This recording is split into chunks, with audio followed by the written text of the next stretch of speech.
नमस्कार दोस्तों। आज की कहानी सास बहू की कहानी है। तो आइए शुरू करते हैं आज की कहानी। बहू, अरे बहू, पता नहीं कहाँ मर गई।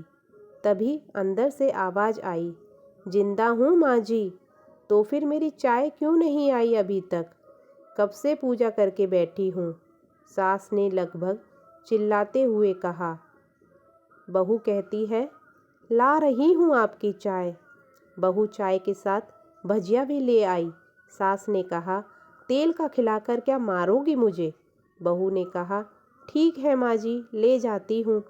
सास ने कहा, रहने दे, अब बना दिया है तो खा लेती हूँ। सास ने भजिया उठाई और कहा, कितनी गंदी भजिया बनाई है तुमने। बहू, माँ जी, मुझे कपड़े धोने जाना है, मैं जा रही हूँ। बहू दरवाजे के पास छिप कर खड़ी हो गई।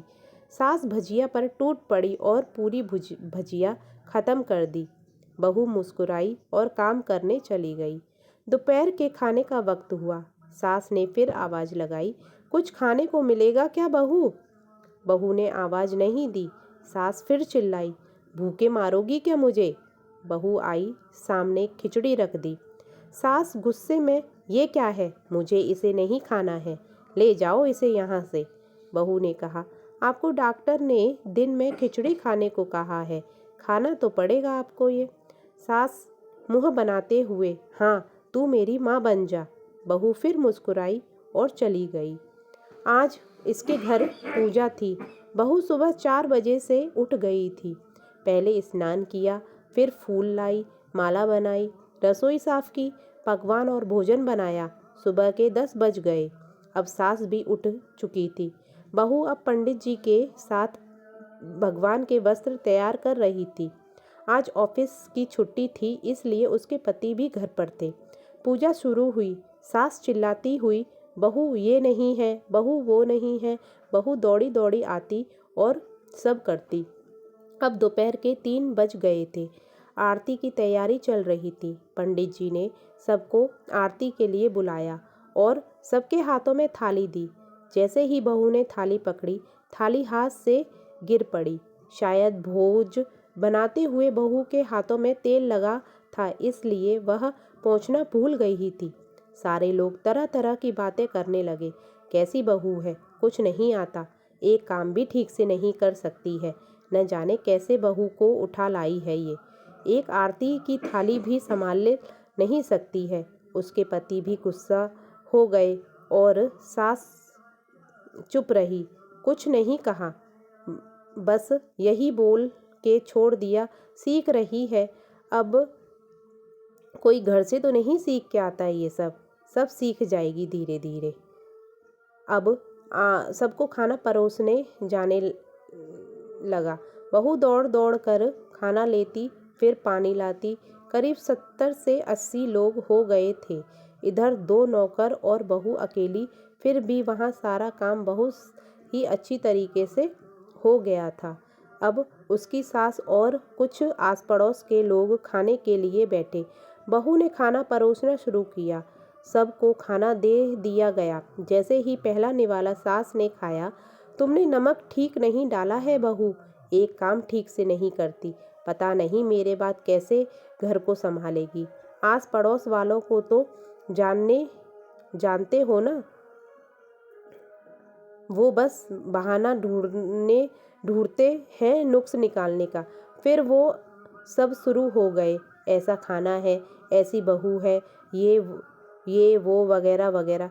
दिन का खाना हो चुका था। अब बहू बर्तन साफ करने नौकरों के साथ लग गई। रात में जगराता का कार्यक्रम रखा गया था। बहू ने भी 1-2 गीत गाने के लिए स्टेज पर चढ़ी। सास जोर से चिल्लाई, मेरी नाक मत कटा देना, गाना नहीं आता तो मत गाना, वापस आ जा। बहू मुस्कुराई और गाने लगी। सबने उसके गाने की तारीफ की, पर सास मुंह फुलाते हुए बोली, इससे अच्छा तो मैं गाती थी जवानी में, मुझे तो कुछ भी आता है पर तुझे कुछ भी नहीं आता। बहू मुस्कुराई और चली गई। अब रात का खाना खिलाया जा रहा था। उसके पति के ऑफिस के दोस्त साइड में ड्रिंक कर रहे थे।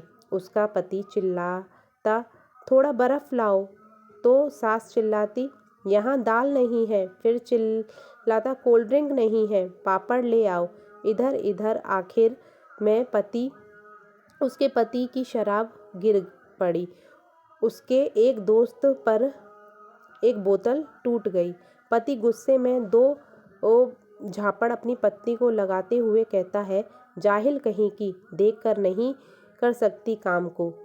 तुझे इतना भी काम नहीं आता है। सारे लोग देखने लगे। उसकी पत्नी रोते रोते कमरे में दौड़ती हुई चली गई। फिर उसके दोस्तों ने कहा, क्या यार, पूरा मूड खराब कर दिया। यहाँ नहीं बुलाया होता, हम कहीं और पार्टी कर लेते। कैसी अनपढ़ गंवार बीबी रखी है तूने, तो मेहमानों की इज्जत और काम करना तक नहीं आता। तुमने तो हमारी बेइज्जती करवा दी। अब आस पड़ोस की औरतों को और बहाना मिल गया था कहने का, देखो क्या कर दिया तुम्हारी बहू ने, कोई काम नहीं आता। मैं तो कहती हूँ अपने बेटे की दूसरी शादी करवा दो, छुटकारा पाओ इस गंवार से। सास उठी और अपने बेटे के पास जाकर उसे थप्पड़ मारा और कहा, अरे नालायक, तुमने मेरी बहू को कैसे मारा? तेरी हिम्मत कैसे हुई? तेरी टांग तोड़ दूंगी। उसके बेटे ने दोस्त कुछ कहने ही वाले थे कि उसकी माँ ने घूरते हुए कहा, तुम बिल्कुल चुपचाप यहाँ से निकल जाओ। यहाँ दारू पीने आते हो, जबकि पता है कि यहाँ पूजा है और तुम्हें पार्टी करनी है। कैसे संस्कार दिए हैं तुम्हारे माता पिता ने? और किसने मेरी बहू को जाहिल बोला? जरा इधर आओ, चप्पल से मारूंगी अगर मेरी बहू को किसी ने अपशब्द कहे तो। अरे पापी, तूने उस लड़की को बस इसलिए मारा कि तेरी शराब की बोतल टूट गई थी। पापी, वो बच्ची सुबह 4 बजे से उठी, घर का सारा काम कर रही थी, न सुबह का नाश्ता किया, न दिन का खाना खाया, फिर भी हंसते हुए सबसे बातें सुन रही थी, ताने सुन रही थी, घर के काम में लगी रही। तेरे यार दोस्तों को वो अच्छी नहीं लगती, जूते से मारूंगी तेरे दोस्तों को कभी यहाँ मैंने देखा तो। उसके यार दोस्त चुपके से खिसक लिए। अब सास बहू के कमरे में गई और बहू को हाथ पकड़कर बाहर लाई। सबके सामने कहने लगी, किसने इसको जाहिल और गंवार कहा था?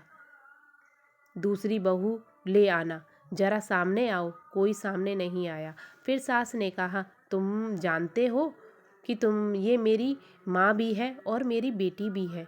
माँ इसलिए कि यह मुझे डांटती है, और बेटी इसलिए कि कभी कभी मेरी बातों को भी समझती है, मेरे दिन रात सेवा करती है, मेरे 1000 ताने सुनकर भी कभी अपशब्द नहीं कहती मुझसे, न सामने न पीठ पीछे। और तुम इसे गंवार और जाहिल कह रहे हो? याद है ना, छुट्टी की दादी और बहू दोनों घूमने चले गए थे। सास ने गुस्से से पड़ोस की महिला को कहा, अभी पिछले हफ्ते ही तुम्हें मियाँ बीबी भूखे छोड़ घूमने चले गए थे। मेरी इसी बहू ने 7 दिनों तक तुम्हारे घर खाना पहुँचाया था और तुम्हारे पैर दबाने भी आई थी, और तुम इसे जाहिल बोल रही हो? जाहिल तो तुम सब लोग हो जो कोयले को हीरे में फ़र्क नहीं जानते। अगर आइंदा मेरी बहू के बारे में कुछ भी लफ्ज़ बोला तो मैं सबका मुंह तोड़ दूंगी। बहू सिसकियां लेते हुए फिर कमरे में चली गई। सास ने एक प्लेट उठाई और भोजन परोस कर बहू के कमरे में खुद ले गई। सास को भोजन लाते देखा तो बहू ने कहा, अरे माँ जी, आप क्या कर रही हो? मैं खुद ले आती। सास ने प्यार से ताना मारते हुए कहा, डर मत, इसमें जहर नहीं है, मार नहीं डालूंगी तुझे नई सास चाहिए होगी, पर मुझे तो तू ही बहू के रूप में चाहिए। बहू ने अपनी सास को रोते हुए गले से लगा लिया। सास भी रोते हुए उसको गले से सहलाने लगी। फिर मजाक करते हुए कहा, फिर मेरे पैर दबाने आ जाना, और ये ख्याल मत करना कि पैर दबाते दबाते मैं उसका गला दबा दूंगी, क्योंकि कभी मैं भी ऐसा ही सोचती थी। और ये सुन के दोनों सास बहू खूब जोर से हंसने लगी। तो भाइयों और बहनों, आज की कहानी आपको कैसी लगी? कुछ रिश्ते बहुत अच्छे भी होते हैं, मीठे होते हैं, पर बातें कड़वी होती हैं, पर उसमें भी बहुत मिठास होती है। सास बहू का रिश्ता तो माँ बेटी का रिश्ता है। तो सभी सास बहू के रिश्ते को बनाए रखिएगा और प्यार से रहिएगा।